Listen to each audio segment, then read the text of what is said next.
সাহায্য করো না। আমি খুব অসহায় অবস্থায় আছি গো বাবা, আমাকে দুটো সাহায্য করো না।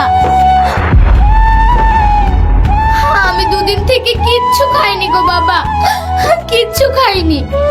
খিদের জ্বালায় আমি আর চলতে পারছি না গো বাবা, আমি আর চলতে পারছি না। আচ্ছা আচ্ছা ঠিক আছে, আপনি পাটা ছাড়ুন, উঠুন।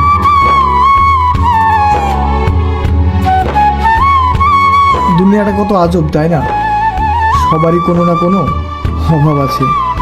এই যে আপনার খিদে পেয়েছে, আপনার খাবারের অভাব, টাকার অভাব, আর এদিকে আমার বাড়ি গাড়ি টাকা পয়সা সয় সম্পত্তি সব কিছু আছে, নাই শুধু একটা সন্তান। একটা সন্তানের অভাবে আমার বউটা প্রায় পাগল হয়ে গেছে। এখন আমি নিজেই বুঝতে পারছি না যে আমি কি করব। সবারই কোনো না কোনো অভাব থাকে। কি অদ্ভুত এই পৃথিবী বলেন।